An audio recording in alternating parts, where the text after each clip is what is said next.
Meu namorado disse que ninguém se importava com minha perda de peso. Então o amigo dele me chamou de gostosa. Passei um ano ficando mais forte e treinando para uma maratona. Perdi 30 quilos no processo. Meu namorado nunca reconheceu isso nem uma vez. Quando mencionei bater um novo recorde pessoal na academia, ele disse: ninguém realmente se importa com sua perda de peso além de você. Parei de mencionar depois disso. Então fomos à festa de aniversário do amigo dele e tudo mudou. Comecei a correr em janeiro porque meu médico disse que precisava baixar minha pressão arterial. Meu namorado disse que corrida era chata e não entendia por que eu iria querer me envergonhar ofegando pela vizinhança onde as pessoas poderiam me ver. Em março, estava correndo 5 quilômetros sem parar. E contei para ele durante o jantar. Ele estava rolando o celular e disse: que legal, você ainda não é rápida. Sem levantar os olhos. Me inscrevi numa academia em abril e comecei a levantar pesos. Meu namorado começou a fazer comentários toda vez que eu saía de novo. Sabe, você só vai acabar parecendo musculosa e nojenta, né? Meus colegas de trabalho ficavam me dizendo que eu estava incrível. Minha melhor amiga disse que eu estava radiante. Meu namorado me olhou de cima a baixo uma noite e disse: você parece igual para mim. Na verdade, você está ficando meio venosa nos braços. Isso não é atraente. Me inscrevi numa corrida de 5 quilômetros em julho e terminei em menos de 30 minutos. Meu namorado estava jogando videogame quando cheguei em casa e disse: você ganhou? Eu disse: não, havia centenas de pessoas correndo. Ele disse: então por que importa? Comecei a treinar para distâncias mais longas todo domingo. Meu namorado ficou maldoso sobre isso. Você vai seriamente desperdiçar outro dia inteiro suando como um porco? Uma manhã, não consegui encontrar meus tênis de corrida e os encontrei depois no fundo do armário dele, cobertos de terra. Ele disse que eu devo ter colocado lá e esquecido. Ele continuava dizendo coisas que cortavam mais fundo. Você está obcecada e é honestamente patético. Suas pernas estão ficando musculosas demais. É nojento. Sabe que toda essa coisa de fitness é só porque você é insegura, né? Me inscrevi numa maratona em novembro. Meu namorado me olhou como se eu fosse louca. Uma maratona? Você não é uma corredora real. Vai se envergonhar. Corri a maratona e terminei em 4 horas e 12 minutos. Meu namorado se recusou a vir assistir. Ele disse: por que eu ficaria parado por 4 horas vendo você lutar para fazer algo em que nem é boa? Minha melhor amiga veio e chorou quando cruzei a linha de chegada. Quando cheguei em casa com minha medalha, ele mal olhou e disse: então, está feito. Graças a Deus. Talvez agora você volte a ser normal. 2 semanas depois foi a festa de aniversário do amigo dele e usei um vestido no meu novo tamanho. Meu namorado me olhou antes de sairmos e disse: parece que está se esforçando demais. Entramos na festa e o amigo dele, Carlos, imediatamente disse: caramba, você está incrível. Ele olhou para o meu namorado. Cara, como você conseguiu alguém tão gostosa? A mão do meu namorado apertou minha cintura forte o suficiente para doer. Ele me puxou mais perto e disse: mãos longe. Esta é minha namorada deusa, não sua. O resto da festa, ele não saiu do meu lado e disse a todos como eu era ótima e quanto me apreciava. De repente, estava agindo como se importasse comigo de novo. No caminho para casa, finalmente perguntei o que havia acabado de acontecer. Ele manteve os olhos na estrada e sua mandíbula estava tensa. Eu disse: você ignorou tudo que fiz por um ano inteiro. Me chamou de patética e nojenta. Disse que eu parecia venosa e musculosa. Disse que ninguém se importava. E agora de repente está em cima de mim porque Carlos me chamou de gostosa. Ele deu essa risada fria e disse: estava esperando que não chegasse a esse ponto, mas agora você está me fazendo implorar para te manter. Então tudo bem, vou fazer isso. Eu disse: do que você está falando? Ele disse: quer saber a verdade? Tudo bem. Estava colocando coisas na sua comida. Manteiga extra, óleo, açúcar, o que conseguisse. Pensei que se conseguisse fazer você ganhar o peso de volta, desistiria e pararia com essa obsessão toda de fitness. Não conseguia respirar. Você estava adulterando minha comida? Ele disse: sim, e nem funcionou. Você só continuou perdendo peso mesmo assim. Nada que fiz faria parar. Eu disse: por que faria isso? Ele finalmente me olhou e seu rosto estava maldoso de um jeito que nunca tinha visto antes. Porque gostava mais de você quando era gorda. Você era grata naquela época. Não achava que podia conseguir alguém melhor que eu. Agora anda por aí agindo como se fosse um prêmio. E caras como Carlos estão notando. E sei que vai me deixar. Já estão dizendo que não mereço você e tenho que agir como se você fosse um cachorrinho patético. Eu disse: então tentou me manter gorda e insegura de propósito para que não te deixasse. Ele disse: você era mais fácil de lidar antes. Agora é confiante e irritante e acha que correr uma maratona idiota te faz especial. Não faz. Decidi perder mais 100 quilos me livrando do namorado. Aluguei um foguete da NASA e fui para outro planeta com meu namorado para ele não viver no mesmo planeta que outras mulheres. Meu nome é Carol e vim para o planeta Marte com meu namorado. Eu não sou uma mulher muito ciumenta, talvez só um pouquinho, mas eu apenas cuido do que é meu. Mas eu nunca gostei da ideia do meu namorado viver no mesmo planeta que outras mulheres, então fiquei procurando uma maneira de tirar ele desse planeta. Tentei até falar com o Elon Musk e pedir para ele mandar a gente para outro planeta, mas descobri que existe uma forma de alugar um foguete da NASA e decidi levar ele para Marte. Ele não queria ir, mas quem disse que homem tem que decidir alguma coisa?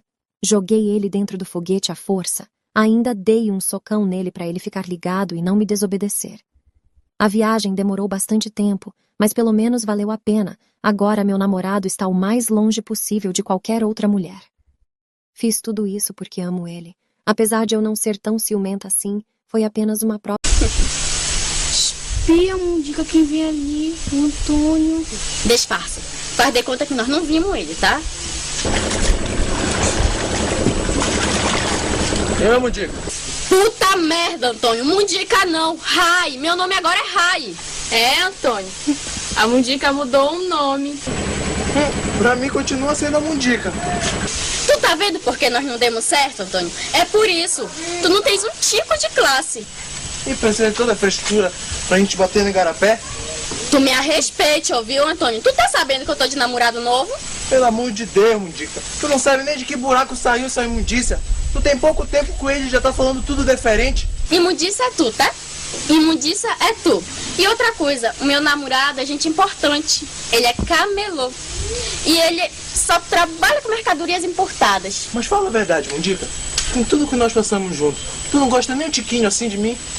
A amiguinha da minha filha de apenas 14 anos disse que tinha que me contar uma coisa porque o tempo dela tava acabando, parte 2. Ela chegou lá em casa desesperada falando: tia, eu só confio em você pra contar esse segredo, porque o meu tempo está acabando. E realmente, gente, o tempo dela estava acabando. Ela me disse que não tinha coragem de contar pra mãe dela, porque ela não sabia como que ia ser a reação da mãe dela. E como ela já tava prestes a fazer 15 anos, o tempo dela tava acabando. E eu ali sem entender nada. Ela tava chorando muito, eu pedi pra ela se acalmar, né, e começar a me falar o que realmente tinha acontecido. Aí ela pegou e falou: tia, o irmão da minha mãe, que sempre vai lá em casa, e desde que eu tinha 13 anos de idade, ele tem umas atitudes estranhas comigo. Ele só chega lá em casa quando a minha mãe não está, ele me traz flores, ele me traz bombom, ele me traz várias coisas. Só que nos últimos meses começou a piorar. Toda vez que ele vinha, ele trazia alguma coisa, ele passava a mão em mim. Ele passava a mão nas minhas pernas e depois ele começava a subir. Só que ele me falou que eu pertencia a ele, e que eu era dele, e que não era pra mim ter relação com nenhum outro homem, a não ser ele. E como eu tava muito jovem, ele ia esperar eu completar 15 anos e que ele iria me ter de vez pra ele. Então eu comecei a me desesperar, porque toda vez que ele vinha e passava a mão em mim, eu ficava muito nervosa. E ele disse que não era pra mim contar isso pra ninguém. E o meu aniversário de 15 anos está chegando, falta só 2 semanas, e ele vai fazer o que ele falou que ia fazer. E eu não quero, tô com muito medo, então por isso eu decidi vir aqui contar pra você. Eu preciso que você me ajude, tia, porque eu não posso completar 15 anos e ter ele ali por perto de mim. Eu fiquei tão desesperada, porque obviamente ele ia fazer aquilo com a menina, a própria sobrinha dele. Abracei ela, falei pra ela ficar calma, que a gente ia resolver isso, pedi pra ela ficar na minha casa. Fui até o serviço da mãe dela. Fui lá, mostrei as gravações pra mãe dela, porque a todo momento que ela chegou na minha casa, eu já comecei a gravar, porque eu já imaginei que poderia ser algo pesado por ela chegar daquela situação que ela chegou. Desesperada e chorando e não ter ido pra escola aquele dia. A mãe dela começou a chorar, desesperada, junto comigo, e disse que ia lá na casa do irmão dela bater nele. Pra ela que isso não ia adiantar. Falei pra ela que era pra gente denunciar ele. Ela concordou. Eu mato ela, eu mato ela. Toca no pente, o cara é sinistro, o cara é sinistro. A minha mulher fica brava por causa da minha vizinha, que todo dia que eu passo dá um estalo na calcinha. Mas eu falei pra ela, cuidado novinha, minha mulher pra mim não perdoa, princesinha. Se dormir com meu marido, tu vai acordar careca. Se dormir com meu marido, tu vai acordar careca. Eu mato ela, eu mato ela. Se olhar pro meu marido, ainda piso na cara dela.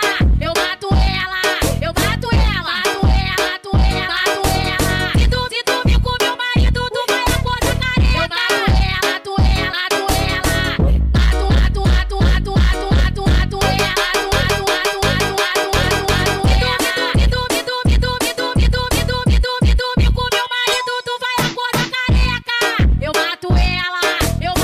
Ganhei esse cooler do meu irmão, porque ele falou que ele estava bem encardido e que não iria usar ele mais. Trouxe pra minha casa, limpei ele bem limpado, dei uma geral nele. E coloquei ele secar no terreiro aqui de casa, no muro de divisa com a vizinha.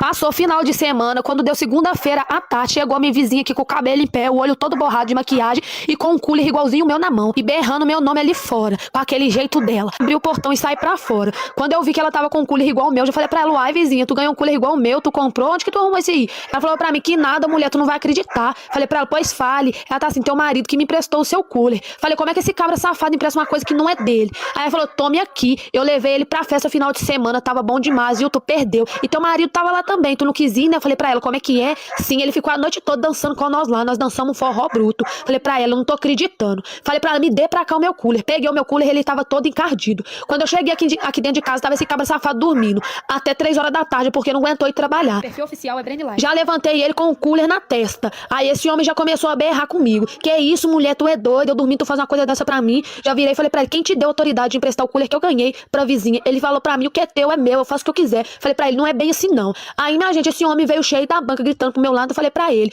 tu não vem com essa gritaria não. Ele já veio pra cima de mim, eu arranquei a luminosa pra ele, botei ele pra correr. Agora tá minha sogra aqui em casa falando pra mim que não precisava disso tudo por causa de um cooler não. Agora tá a Fifi ali na rua dizendo pra todo mundo que eu sou doida, que eu não valo nada, que eu não valo nem o angu que eu como e que o filho dela é um santinho.